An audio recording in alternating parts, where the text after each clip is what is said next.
was. When I first saw it, I thought that this was a US-made, very advanced next-generation fighter, and in fact that this would explain all the UFO sightings. A silent silver sphere drops out of a Colombian sky, lands without a crater, and begins breaking rules we thought couldn't bend. Weight that changes on command. Soil gone sterile in a perfect ring. Interior architecture with no seams, and signals no one can trace. Decades earlier, Bob Lazar described a reactor that sounded impossible. Now, the Buga Sphere looks uncomfortably familiar. Is this the match no one expected? Or a spectacular mistake? Stay with this to the end, because the most chilling discovery wasn't what the sphere did. It was what was hidden in its very structure. The fall in Buga. In early March 2025, the quiet Colombian town of Buga became the stage for one of the most puzzling and controversial scientific events of the decade. Locals first noticed what looked like a bright metallic orb drifting across the sky at an impossible speed. It zigzagged without a sound, hovered in mid-air, then, without warning, dropped straight down, cutting through the atmosphere with eerie precision. There was no explosion, no debris, and no smoke trail. What remained was a deep, humming silence and a faint smell of ozone in the air. Witnesses described the descent as something out of a dream, smooth, deliberate, and controlled. The object didn't fall, it landed. When residents arrived at the site just outside of town, they found a perfect circle of dead grass. The soil beneath turned to a dry, powdery ash.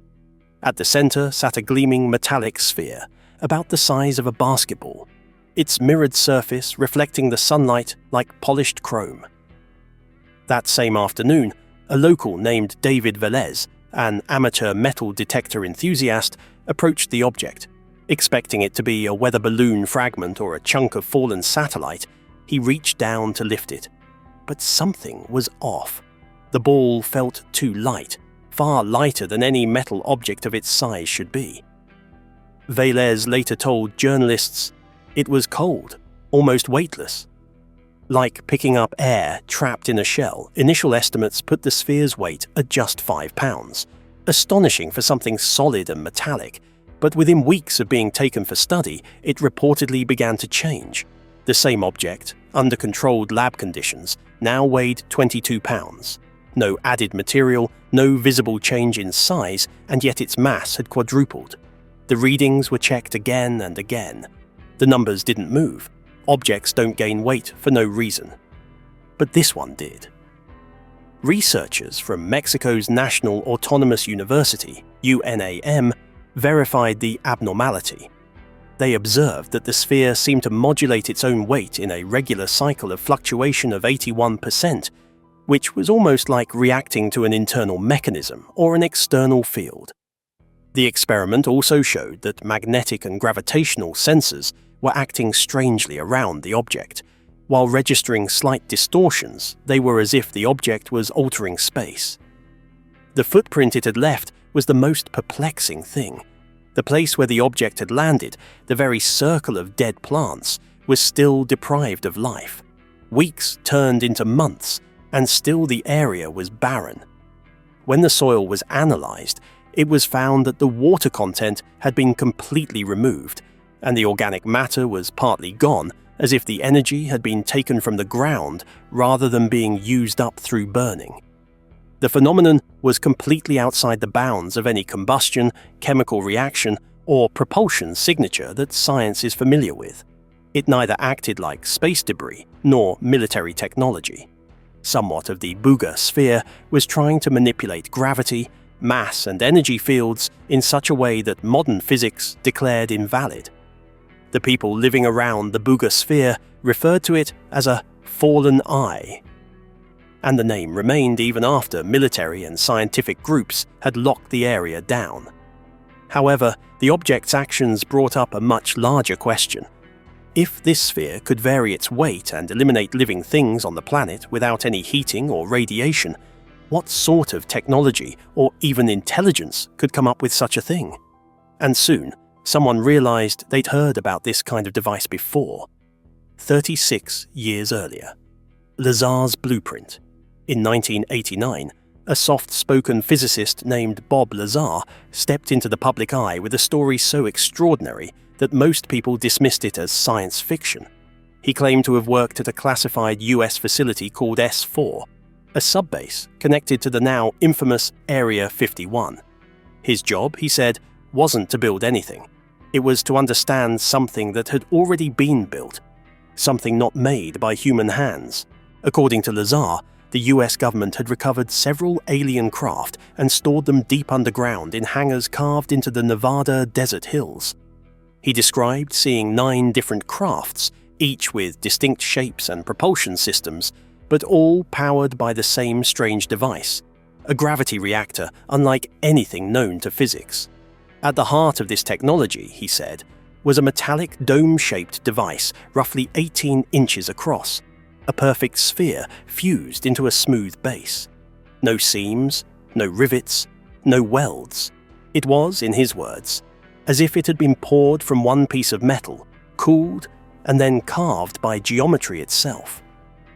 Inside, a small central chip of an unknown element, element 115, was surrounded by smaller, perfectly spherical modules arranged in a symmetrical pattern. Lazar claimed that when activated, this reactor could amplify and bend gravity waves, creating a localized distortion of space-time. In simple terms, it could manipulate gravity itself. By generating its own gravitational field, the craft could reduce its effective mass to near zero. That meant it could move in any direction, stop, pivot, accelerate instantaneously, without the inertia that would normally crush anything inside. The man explained that these reactors were generating active bluish light, which was indicating the production of a gravity A wave, which was consequently stretched in front of the aircraft, allowing it to glide towards its destination instead of being propelled in the case of conventional thrust.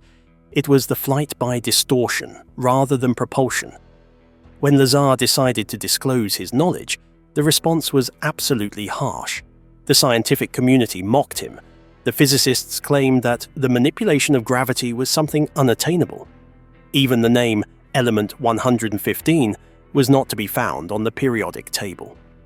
The tale was characterized as an intricate deception or a publicity stunt. His career, along with his reputation, was crushed in no time. However, after many years, the parts of his story started to match the reality. In 2003, scientists reported a successful synthesis of element 115, which they officially named moscovium. Although the element is very unstable, its creation can be considered a remarkably delightful outcome for someone like Lazar, who had been branded as delusional. Simultaneously, UAPs, or unidentified aerial phenomena, were being seen and filmed by military pilots and radar operators, exhibiting the same kinds of movements that the physicists had thought to be impossible, and so suddenly Lazar's explanation, which had previously been ridiculed, started to sound unbelievably plausible. He had claimed that the UFOs were not propelled by any classical means like fuel, electromagnetism, or combustion, but instead exerted control over gravity. Moreover, he asserted that the craft was operating without making any sounds at all, and was giving off radiation patterns that were not only strange, but also unique, and were able to distort the time perception of the surrounding people. The reports of the Pentagon deciding on the matter years later would be talking about metallic balls and crafts that had no visible means of propulsion, moving just as Lazar had described. When the scientists studied the Buga Sphere, the perfected design, the variable weight, the internal geometric arrangement, every aspect seemed to emanate from Lazar's narratives from 1989. It was as if a common design had been adhered to by someone, somewhere, very distant from Earth. At that time, Lazar was a man with a tail but no evidence. The planet was now holding the evidence, and his tail. If his claims of alien-engineered gravity reactors were real, what would happen when humanity finally opened one and looked inside? Inside the sphere. When scientists finally gained access to the interior of the Buga Sphere, they expected to find mechanical parts, gears, wiring, perhaps electronics that could be explained as advanced, but still terrestrial. What they uncovered instead looked less like something engineered and more like something grown. Using non-invasive X-ray tomography and magnetic resonance imaging, researchers mapped the internal structure layer by layer. The outer shell appeared to be a single, continuous piece of metal, yet with complex internal geometry. No seams, no joints, no evidence of welding or assembly. It was as if the entire object had formed in one unified process, every atom placed with mathematical precision. At its core lay a nucleus, roughly the size of a coin, surrounded by a symmetrical array of 16 to 18 smaller spheres, each perfectly spaced in a geometric pattern that followed what physicists recognized as a tetrahedral resonance grid. These microspheres were suspended within the shell by thin, thread-like filaments, creating a structure that balanced itself like a solar system frozen in place. Then came the detail that silenced the lab. Those filaments weren't metallic wires, they were light-conducting fibers. Under certain frequencies of light exposure, they pulsed faintly, as if transferring information or energy. Advanced imaging revealed 3 distinct concentric layers inside the sphere, each one connected by hundreds of these tiny filaments, forming a lattice more intricate than any known circuit board. The network was, in a way, a combination of biological tissue and engineered hardware. The filaments twisted and branched like neurons, which hinted at the existence of a technology that could exercise, heal, and even think. The technique, comprised of synthetic material and adaptive intelligence, was very much like the one made of living cells and their intelligence. A researcher even suggested that the interior looked like the mycelium of a fungus, a large underground network that communicates and reacts to the environment. The only difference was that in the case of the interior, every single filament was made of an unknown translucent material, which was very tough, like glass, but also flexible, like the organic fiber. When the fibers were examined using laser spectrometry, it was found that they were redirecting the beam in ways that were similar to quantum-level refraction, as if information was being transmitted through several dimensions of light at once. However, the most surprising moment came when the sphere's surface began to transform. After the initial handling, which left microscopic scratches on the surface, the scientists noticed a very strange thing. The scratches were getting less visible slowly, as if they were disappearing by themselves. The rearranging of the molecules occurred under magnification, and within hours, the imperfections were gone. All efforts aimed at cutting or drilling it were absolutely unsuccessful. The hardest possible saws, the most powerful plasma cutters, and even industrial lasers could not get through the substance. The power of these instruments did not bounce back, but instead it got absorbed and spread throughout the sphere, thereby leaving no trace of impact. It was unbeatable, changing its properties, and very clever. The Buga Sphere was like a riddle with no solution. It was not only a machine, it was a whole system, and the boundary between engineering and biology was almost invisible. The perfect sealing of the parts, the constantly repairing surface, and the core with a quantum-like structure all revealed a very scary fact. This was not produced in any way that humans could understand. It was not created. It was grown by something or someone that was able to control matter to that extent. And if it was grown, that raised a far darker question. What else might have been planted? The hidden network of watching orbs. For a brief moment, the Buga Sphere seemed like an isolated anomaly, a 1 in a billion artifact that could be explained away as space debris, or an experimental drone gone wrong. But as researchers compared data, it became clear that this wasn't the first time such an object had appeared. It was part of a pattern, a growing web of metallic orbs sighted, filmed, and even recovered across the world. In 2016, a US military drone flying over Mosul, Iraq, captured high-resolution footage of a shiny metallic sphere darting across the sky at impossible speed. Analysts studying the clip noted its shape, reflective surface, and seamless construction, all identical to the object found in Buga nearly a decade later. The Pentagon later confirmed the footage was authentic, though they could not explain the phenomenon. They called it the Mosul Orb. By 2023, similar encounters began escalating. Airline pilots over the Atlantic, the United Kingdom, and South America reported metallic spheres hovering near commercial aircraft, pacing them silently for minutes before vanishing at impossible velocities. Civilian passengers caught them on video. Smooth, silver globes with no wings, no propulsion, and no sound. Their movements matched no known flight pattern, often reversing direction instantly without losing momentum. Then came the data leaks from the US Department of Defense's All-Domain Anomaly Resolution Office, AARO. During a congressional briefing, officials admitted that many of the unidentified anomalous phenomena the Pentagon had tracked for years were indeed metallic spheres, often ranging from 1 to 4 meters across. They hovered, accelerated, or dropped at speeds that would destroy any human-made object. The coincidences accumulated to such an extent that they could not be overlooked.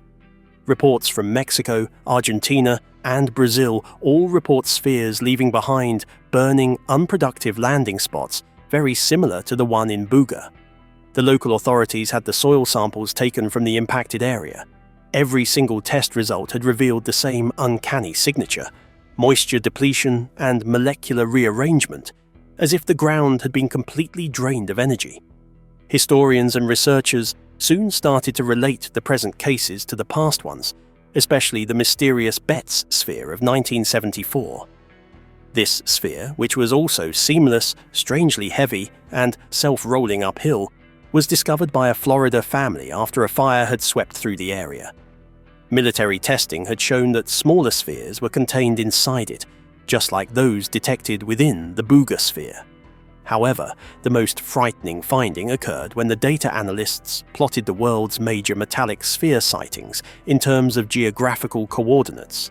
The dots traced a loose but recurring pattern, a complex network that appeared to hint at heavenly alignments, thus leading to one particular spot in the cosmos, the Zeta Reticuli system, a pair of stars that is about 37 light-years distant. That particular system of stars had been designated long ago by none other than Bob Lazar, who asserted that it was the source of the UFO he was working on at Area 51. The chance that the overlap of these events was pure coincidence was very small indeed. All of a sudden, the Buga Sphere was not merely a riddle anymore, but rather was a signal. A single object in a well-organized network, dispersed over different periods and continents. In case these spheres were linked, they were not just haphazard. They were part of a map, not one made by humans, but of a watcher that marked points on Earth, just like coordinates in a cosmic experiment. And buried in that design, scientists would soon find proof that the message wasn't written in symbols or radio waves. It was hidden in the fabric of matter itself. A message, written in matter. For months, the Buga Sphere sat under the guarded lights of the National Autonomous University of Mexico, its surface untouched and unyielding. Scientists had scanned it, weighed it, and probed it with every tool known to modern physics. But the real discovery didn't come from cutting it open. No one could. It came from what was written inside its atoms.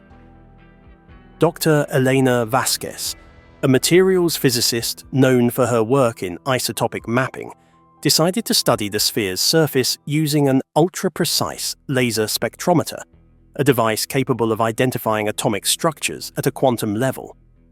What she found didn't make sense. The metallic shell wasn't inert. Its atomic lattice shifted subtly over time, repairing imperfections as if reorganizing itself. Microscopic scratches from previous handling vanished within hours. To her astonishment, the sphere wasn't merely made of metal. It was alive with motion at the molecular level. But that was only the beginning. When Vasquez examined the isotopic ratios of the elements making up the sphere, she realized they didn't match anything naturally found on Earth. Their neutron counts were off, their decay patterns irregular, and their atomic weights subtly inconsistent. These weren't naturally occurring isotopes. They had been artificially engineered, each atom carefully structured to serve a specific purpose. At first, she thought the irregularities were random noise in the data. But when she plotted the variations across the entire surface, a pattern began to emerge. A sequence of numbers repeating over and over, embedded within the atomic fabric itself. It wasn't random. It was intentional. Initially, the detection of a mathematical sequence of prime numbers that went far beyond any natural isotopic fluctuation through pattern recognition software gave a misleading view of the data. The sequence had been decoded, and communication with the help of matter was done by someone or some being. The sequence of primes that was thought to be random started pointing towards a specific location in space when it was transformed into spatial coordinates using astrophysical constants. The location turned out to be a binary star system in the Reticulum constellation, which is 37 light-years away from Earth. The name is Zeta Reticuli. The laboratory team felt like it was a cold shudder sweeping through the lab. This was the very same star system that Bob Lazar had mentioned in 1989 as the one from which the aliens had come, and he was studying it at Area 51. Critics condemned that assertion as fictitious for many years. However, the proof was already in the form of prime numbers imprinted in the atoms of a physical artifact that no one could fathom or annihilate. The disclosure was mind-boggling. The creator of the sphere had communicated through the molecular structure of the sphere, a message that could only be produced by a civilization that had the ability to manipulate matter at the quantum level. It was not a radio signal or any other traditional means. It was a message written in the very foundation of existence. If this sphere is a blueprint, the next move is ours. Should we decode it, dismiss it, or fear it? Tell us where you stand in the comments. Like this video if you want the full deep dive. Subscribe for evidence-first investigations, and watch the next video on your screen for what these findings could mean for energy, flight, and everything we build next.